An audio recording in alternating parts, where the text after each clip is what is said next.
श्री शंकर गीता अध्याय 11। ज्यांच्या चरणास हातांचा विळखा, जे विश्वाचे असती सखा, विश्वात तुल्य बल न ज्यांच्या नखा, त्यांना वंदन त्रिवार। स्त्रिया एका दिवाळीत महाराजांस न्हाऊ घालू ठरवीत, सुगंधी तेल उठणे आणीत, भस्मे तयारी पाहत। सुगंधी तेल लावून उठणे, महाराजांना अंघोळ घालणे, हे भाग्य आपणा कसे लाभणे, विचार भस्मे करीत।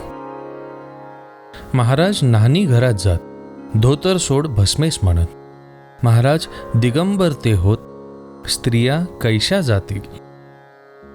तेल उठणे लावून अंघोळ घाल भस्मेस सांगत, महाराजांस तेल उठणे लावून भस्मे नाहू घालीत। नुसता मनात विचार येत, महाराज लगेच तो पूर्ण करत। भस्मे झाले आनंदित, कृपा केवढी गुरूंची। महाराज एकदा भस्मेस म्हणत, माग तुला जे हवे असत। तुम्ही आत्मदर्शन मज देऊन शेवट गोड करावा। भस्मे असे म्हणता क्षणी त्यांच्या उजव्या हातात महाराजांनी आपला उजवा हात देऊनी कानात गुह्य सांगितले। महाराज शांतपणे म्हणाले, तुझे कार्य कृतार्थ झाले। भस्मे यांना कुरवाळले महाराजांनी ममतेने। महाराज एकदम म्हणाले, नाऱ्या गेला, कुणा न कळले। केडगावचे नारायण महाराज गेले, वृत्त दुसऱ्या दिनी ये। एकदा भस्मे मठात जात, समाधी समोर उभे राहत, भस्मे यांच्या मनात एक विचार चमकला। मला अगदी प्रत्येक क्षण महाराजांची होते आठवण, त्यांनाही माझी आठवण होत असेल का नाही।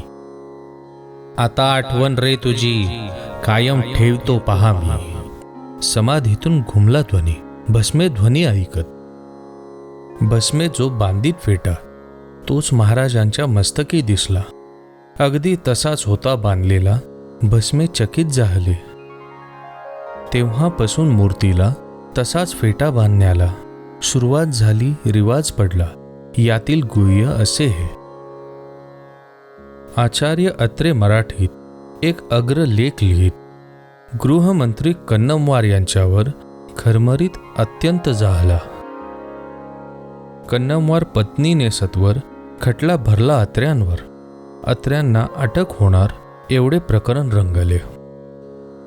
झोपेत अत्र्यांच्या पाठीत महाराज लात मारून सांगत, कन्नमवार प्रकरण फाईल होत, खडबडून अत्रे उठलेच। दुसऱ्या दिवशी कन्नमवार मेले। वसंतराव नाईक मुख्यमंत्री झाले। त्यांनी हे प्रकरण फाईल केले, फोनने कळविले अत्र्यांना। वृत्त कळताच अत्रे नाचत समाधीच्या दर्शनास जात। तेव्हापासून महाराजांचे लावत फोटो कार्यालयात। नाटकातही स्टेजवर महाराजांचे फोटो लावीत। ऐशी अत्रे यांची भक्ती महाराजांवर बसलीच। एकदा चारीधाम यात्रा करून भस्मे कोल्हापुरी येऊन जगन्मातेस अभिषेक करावा म्हणून भस्मे यांनी ठरवले। अभिषेकास भस्मे स्वतः बसत, 200 घागरी दूध लागत। अभिषेक संपता भटजी म्हणत, देवीस मागा हवे ते। भस्मे लक्ष्मीकडे पाहत, लक्ष्मीच्या ठिकाणी महाराज दिसत। समाधीनंतरची ही घटना असत, भस्मे चकित झाले। एकदा पुण्यतिथीचा दिवस असत, भस्मे अखंड वीणा धरत। मठात गर्दी प्रचंड असत, समाधीस अभिषेक झाला। समाधीला अत्तर लावण्यास अत्तर दिले सर्वांस। सारेजण अत्तर लावत महाराजांच्या समाधीला। डॉक्टर धनेश्वर लावीत अत्तर भस्मे यांच्या डोक्यावर। भस्मे म्हणती, अहो धनेश्वर, समाधी आहे समोर, ऐसे असता माझ्या डोक्यावर तुम्ही का लावले अत्तर। यावर म्हणती धनेश्वर, माझेच करणे बरोबर। सन 1946 श्री क्षेत्र तुळजापूर, तुळजा भवानी समोर अश्विन शुद्ध अष्टमी। या दिवशी महाराजांनी तुझ्या मस्तकावरती पादुका दिल्या आहेत म्हणून त्यांना अत्तर लावतो। जे जे उपचार समाधीस झाले ते उपचार अगदी सगळे डॉक्टर धनेश्वरांनी केले भस्मे यांच्या डोक्यास. महाराज जेव्हा पादुका देत तेव्हा डॉक्टर धनेश्वर तेथे नसत. भस्मेही हे विसरून जात प्रेरणा दिली धनेश्वरा.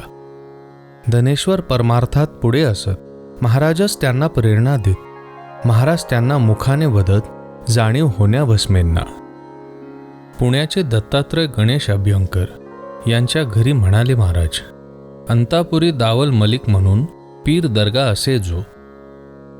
पीर दर्गा हा मुळात नसे, हीच मच्छिंद्रनाथांची समाधी असे. यावनी राज्यात पडत असे नाव दावल मलिक. तेथील पुजारी ब्राह्मण असत. पुजाऱ्यांस दृष्टांत होत. मच्छिंद्रनाथ स्वतः वय सांगत 2000 वर्षांचे. हिंदू मुसलमानांचा पेशावरला भयंकर दंगा सुरू झाला. त्यात अडकले नेहरू त्या समयला इकडे सोलापुरात. महाराज रहीम बाबाकडे गेले. रहीम बाबांना खूप बडविले. नेहरूंना मी सोडाविले. महाराज तेव्हा म्हणाले. नेहरू दंग्यातून सुटले. त्यांचे संकट महाराजांनी निवारले. त्यामुळेच नेहरू वाचले तेव्हा कळाले लोकांस. बॅरिस्टर मेंदळेंच्या घरात महाराज एकदा झोपत. अगदी प्रेतासारखे पडत घाबरून गेले सर्वही. पुढील व्यवस्था करावी म्हणून या विचारात गुंगून 4थ्या दिवशी आपणहून बसले महाराज उठून. महाराज म्हणाले सर्वांना, सोलापूरचे जनार्दन बुवा गेले, त्यांची व्यवस्था करण्या गेलो होतो मी पहा. 1938 ही घटना असे घडत. दोन्ही ठिकाणांचे वृत्त कळले दोन्ही ठिकाणी. सिद्धराम महादप्पा सोरेगावकर फुलांचा यांचा व्यापार. दादा फुलारी लोक तर यांना प्रेमाने म्हणतात. एक निष्ठ भक्त महाराजांचे, महाराजांवर प्रेम त्यांचे. त्यांना महाराज म्हणाले, काय पाहिजे मागते. महाराज मज म्हणा आपले. दादा फुलारी यांनी मागितले. मागण्यात केवढे कौशल्य भले स्पष्ट येते दिसून. महाराजांचा तीव्र संचार होत दादा फुलाऱ्यांच्या अंगात. अगदी महाराजांसारखे दिसत संचारात फुलारी. व्याघ्रमुखी होऊन व्याघ्र ध्वनी काढून संचारात जातात रंगून दादा फुलारी या परी. कसलीच आशा मला नसत, महाराज कृपे सर्व घडत. म्हणून अनुभव मला न येत वदती दादा फुलारी. रामभाऊ कोरड मास्तर. निस्सीम प्रेम महाराजांवर. स्तनपान करून वर आई म्हणत महाराजा. महाराज नेहमी सांगत, प्रत्यक्ष राम समोर असत. त्यांच्या चरणांवर सतत नजर माझी असेच. नेहमी महाराज आपली मान खालीच का करतात बसून. महाराजांच्या उद्गारावरून गुह्य याचे उकलते. वीरासन घालून महाराज बसत असे जैसे हनुमंत. राम समोर महाराज बसत हनुमंताच्या रूपाने. महाराज जेव्हा समाधी घेत देह तेव्हा हनुमंत बनत. प्रत्यक्ष सर्व हे अवलोकत हनुमंत संगती अशीही. महाराज एकदा म्हणाले, लोक गर्दी करू लागले म्हणून दारू पिणे मी सुरू केले. गर्दी तेव्हा थांबली. अफू गांजा भांग मटण, दारू सिगरेट तंबाखू पान नुसते बुजगावणे हे देखून नकली लोक फिरकत ना. महाराज म्हणाले मधुबुवाला, मे महिन्यात पुरुषोत्तम बुवाला पाठवून देई पुण्याला, समाधी घेणार आहे मी. महाराज बोलून निघून गेले. मधुबुवा मोठ्याने रडू लागले. रडून रडून बेशुद्ध पडले. उपाय करून शुद्धी न ये. महाराजांना आणले. मधुबुवा शुद्धीवर आले. महाराज मधुबुवांना घेऊन बसले एकाच ताटात जेवण्या. महाराज मधुबुवांना म्हणत, मी गेलो जरी मसनात तरीही तुझ्या जवळ असत, खात्री मनी असू दे. सोलापुरी पारशी लोकास. जनार्दन बुवा गाणे शिकण्यास जात तेथे महाराज येत अंडी आणण्यास सांगितले. प्रत्येकाच्या हातावरती महाराज अंडी ठेवती. त्यावरती दूध घालण्यास सांगती जनार्दन बुवास महाराज. हळदी कुंकू वाहण्यास सांगत. हीच पार्थिव पूजा असत. तेव्हापासून पारशी लोकात पार्थिव पूजा चालली. बालगंधर्व आजारी पडले. 103 टेम्परेचर आले. नाटक तर जाहीर झाले. महाराज आले पुण्याहून. नाटक कैसे होणार, काळजीत पडले सारे फार. महाराज म्हणाले, म्हणून तर पुण्याहून आलो मी इथे. डॉक्टर तपासण्यास येत महाराज त्याला सवाल करत, कुणी तुला डॉक्टर केले असत? काय कळते रे तुला? अंतरनाड्या तपासणारा मी बाप आहे डॉक्टरांचा. सोडा वॉटरची बाटली आणा, सिगरेट आणा. सोडा वॉटरच्या बाटलीत महाराज सिगारेटची राख टाकत. गंधर्वांना पिण्यास देत. ताप उतरला लगेच. दरदरून अगदी घाम सुटत. गंधर्वांस हुशारी वाटत. खडखडीत गंधर्व बरे होत. नाटक झाले थाटात. नाटकाच्या मध्यांतरात स्टेजवर महाराजांची पूजा करत. महाराज कृपे नाटक होत. बालगंधर्व म्हणाले. सोलापूर जक्कल मळ्यात स्वामी समर्थांची पुण्यतिथी असत. महाराज होते उपस्थित. कार्यक्रम सुरू सर्वही. झाडाखाली कडईत खीर होती अगदी शिजत. झाडावरची चिमणी पडत धुरामुळे खिरीत. खीर शिजवणाऱ्याला खिरीत मेलेली चिमणी दिसून येत. घाबरून चिमणी तो काढत सांगे सर्वांस घडले जे. कसा नैवेद्य दाखवावा स्वामींना, काय वाढावे लोकांना. प्रश्न पडला सर्वांना महाराजांस सांगती. महाराज तेथे येऊनी चिमणी हातात घेऊनी. म्हणती चिमणीस कुरवाळूनी, कुठे कशी पडली ही. तोच महाराजांच्या हातातून चिमणी गेली लगेच उडून. अडचण काय आता म्हणून महाराज सर्वांना विचारती. थक्क सारे पाहत. कार्यक्रम झाला थाटात. 1946 घटना असे घडली ही. जमवावीत माणसे 100 मजना वाटे महाराज म्हणत. एक जरी मज जवळ येत, उद्धार त्याचा करीन मी. मंदिर बांधले सुंदर, मोहक अगदी कलाकुसर. मूर्तीच नसेल आज जर, बाजार बुणगे ऐसे हे. केशवभाई आशार असत. व्यापार त्यांचा मुंबईत. महाराज त्यांच्या घरी जात. आशार त्यांना सांगत, सासवड शुगर फॅक्टरीस अर्ज कर मॅनेजर होण्यास. आशार तसा अर्ज करीत. नेमणूक झाली लगेच. आशारना मोठे आश्चर्य वाटत. ते महाराजांची पूजा करत. पुढे जनरल मॅनेजर होत. महाराज प्रभाव असा हा. दत्ता मिस्त्री शुगर फॅक्टरीत. रात्री त्याची आई मरत. घरात रडारड चालत. महाराजांना निवेदले. महाराज सर्वांना सांगत, म्हातारी सोडवून मी आणीत. सकाळी तिथे महाराज जात. उठून बसली म्हातारी. महाराज म्हणाले म्हातारीस, काल कुठे गेली होतीस? म्हातारी सांगे सर्वांस, उग्र पुरुष मी पाहिला. आला रेड्यावर बसून. ओढिले मज पाश टाकून. वरती गेला मज घेऊन. एक हनुमान तेथे ये. त्याने त्या पुरुषास पडवून मला आणले सोडवून. लोकांस कळले कोण हनुमान, आश्चर्य केवढे घडविले. महाराज सांगत रांगोळीचे. घरात स्वस्तिक काढावे. त्यावर हळद कुंकू वहावे. त्यावर पाट ठेवावा. जसा आपल्या घरात अखंड नंदादीप असतो तेवत, तसे हे स्वस्तिक सुशोभित आपल्या घरात असावे. प्रधान नोकरीस दिल्लीत.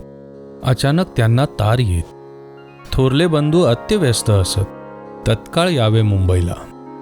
विनायक थोरला बंधू असत. एक बंधू डॉक्टर प्रख्यात. निष्णात डॉक्टर सारे जमत. आशा सोडली सर्वांनी. विनायक म्हणाले प्रधानांना, तू आणशील का महाराजांना? कोणीही मज महाराजाविना वाचवू शकणार नाहीच. प्रयत्न करतो प्रधान म्हणत. महाराजांचा तर पत्ताच नसत. प्रधान खोलीत ध्यानस्थ बसत. महाराजांना आळवीती. अगदी आर्त स्वरात प्रधान महाराजांना सांगत, कठीण वेळ यावे धावत. जेथे असाल तेथून. भाऊ मृत्यूच्या दाढेत. डॉक्टर सारे हात टेकत. तुम्हीच त्याला वाचवू शकत. प्रार्थना केली भक्तीने. प्रधानांच्या कानात महाराजांचा ध्वनी प्रकटत. काळजी करू नको, मी असे येईल. सर्व ठीक होईल. महाराज तत्काळ तेथे आले.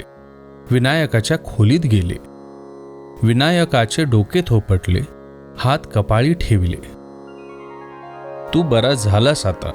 कसलीही करू नकोस चिंता. आनंद विनायका झाला पुरता, महाराज सानिध्य बै. विनायकास झोप लागत, महाराज खोली बाहेर निघत. तोच डॉक्टरांचा ताफा येत विनायकास तपासण्या. महाराज डॉक्टरांना सांगत, विनायकास झोप लागत. आपोआप जाग येईपर्यंत उठवू नका कुणी त्याला. 2 तास निघून गेले. विनायकाने डोळे उघडले. महाराजांनीच मला वाचवले दाढेतून मृत्यूच्या. विनायक सांगू लागला, माझा पुनर्जन्म घडवून आणला. शरीरातून जाणाऱ्या प्राणाला महाराजांनी आणले. ते अतिमानव महापुरुष थोर नव्हते तर प्रत्यक्ष परमेश्वर. शब्दांनी त्यांचे उपकार व्यक्त करणे शक्य ना. डॉक्टरांचा कंपू आला. तो विनायकास तपासू लागला. डॉक्टर कंपू चकित झाला खडखडीत तब्येत पाहून. महाराजांस एक संस्थानिकांनी भ्रष्ट करण्यास वेशांकडून दारू पाजविली परी त्या सर्वजणी भक्त बनल्या पहा की. महाराज घटकेत लहान होत, मोठेही होत क्षणात. कधी स्त्री कधी पुरुष बनत, चमत्कार त्यांचा असा हा. दुसऱ्या महायुद्धात जपानवर बॉम्ब पडणार असत ऐसे महाराज सांगत 3 वर्षे आधीच. महाराजांच्या सुदिव्य चरणी साष्टांग वंदन भावे करुणी. 11वा अध्याय या ठिकाणी पूर्ण झाला असेच. संतवर्य योगीराज सद्गुरु राजाधिराज श्री शंकर महाराज की जय.